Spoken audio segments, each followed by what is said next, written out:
Olá, tudo bem com você? Hoje o texto para a nossa reflexão é Romanos capítulo 3. E o verso 2 começa dizendo que aos judeus foi dado o privilégio de receber e registrar a palavra de Deus. Realmente um grande privilégio. Deus usou profetas, autores inspirados ali da cultura judaica, da nação judaica, e graças a esses homens nós temos hoje a palavra, a Bíblia Sagrada, disponível para que possamos conhecer a vontade de Deus. Verso 3, o fato de haver infiéis na igreja não invalida a sua mensagem. Assim como também havia entre eles, naquele tempo, isso não significava que as verdades vindas do judaísmo não fossem verdades, né? A postura de seres humanos que advogam uma mensagem não deve invalidar a mensagem se ela for verdadeira. Igualmente hoje, o fato de haver pessoas infiéis, o joio, como disse Jesus, na igreja, não invalida a mensagem que essa igreja prega se ela for bíblica. O ser humano pode ser infiel, mas Deus nunca deixa de ser fiel. Verso 9, todos estão debaixo do pecado e por isso carecem de Jesus. Verso 12 ainda é mais enfático ao dizer que não há ninguém que faça o bem, não há nenhum sequer. Todo ser humano é pecador por natureza e carente da graça de Deus. Versos 13 a 18, a triste descrição daqueles que consideram inútil temer a Deus. Quem vive em pecado permanece debaixo da condenação da lei. No verso 20, obedecer à lei não significa, obedecer à lei não justifica ninguém. A lei serve para mostrar nossa condição de pecadores carentes da graça. A nossa justiça independe da obediência à lei, pois ela nos é creditada por Cristo. Isso é graça. Nós não temos justiça em nós mesmos. Nós precisamos de algo externo, isso se chama justificação. É Cristo quem coloca em nossa conta a sua justiça comprada na cruz. Ele que era justo, que nunca teve pecado, cuja natureza é impoluta, nos acredita então a sua justiça e assim somos justificados. Verso 23, todos pecaram e estão destituídos da glória de Deus, mas a justificação é gratuita.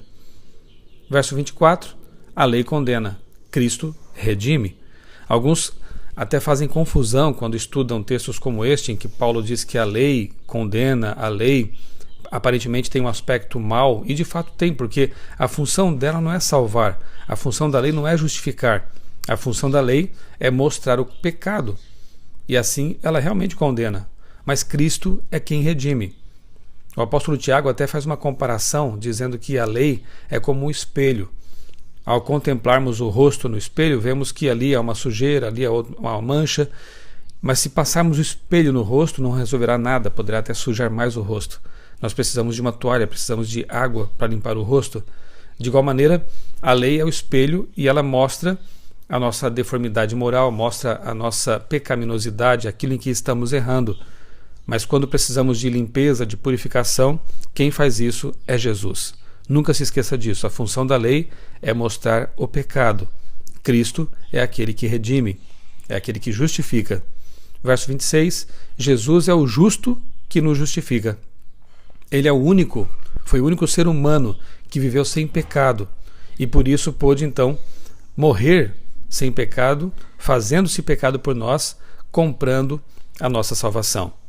Verso 28, o homem é justificado pela fé, independentemente da obediência à lei. Obediência é uma consequência, não é a causa. Obediência é como o fruto de uma árvore que aparece naturalmente. Uma árvore, por exemplo, uma macieira, não dá maçãs para provar que é uma macieira. Ela dá maçãs porque ela é uma macieira. Assim, o homem e a mulher convertidos não fazem boas obras, não praticam boas obras, não obedecem à lei para mostrar que são convertidos, para dizer que são de Deus. Eles obedecem à lei, eles praticam boas obras porque eles são convertidos. Então nunca se esqueça disso. A obediência, a fidelidade, as boas obras são consequência da salvação, não a causa dela. No verso 29 diz que Deus é o Deus de todos. Realmente não podemos colocar Deus numa caixinha como se ele fosse exclusivamente nosso, ou dessa ou daquela religião, ou dessa ou daquela pessoa. Deus é o Deus de todos, ele criou a todos e está se esforçando desde sempre para salvar a todos. Finalmente, no verso 31, encontramos aquele texto que diz: anulamos então a lei pela fé? De maneira nenhuma. Ao contrário, confirmamos a lei. A fé não anula a lei, é pela fé que guardamos a lei. Por que guardamos a lei? Porque Deus mandou. Nós obedecemos a Deus, nós amamos a Deus. E isso se chama fé. Fé é confiança em Deus. E aqueles que amam a Deus e o conhecem, sabem que tudo que Deus pede para nós é para o nosso bem. Assim como a lei é para o nosso bem. Alguns a comparam a uma cerca de proteção. E diz um pensamento que nunca devemos retirar uma cerca do lugar, a menos que saibamos por que ela foi colocada lá. Ainda que você talvez não entenda muito bem porque Deus pediu certas coisas em sua palavra, obedeça, porque isso vem de Deus, e se vem de Deus, é para o nosso bem. A lei é santa, justa e boa, como diz o apóstolo Paulo. Existe para nos proteger, mostrar o pecado, e Jesus é aquele que nos justifica e nos purifica do pecado. Eu sou o pastor Michelson Borges, desejo a você um dia muito abençoado na companhia de Jesus.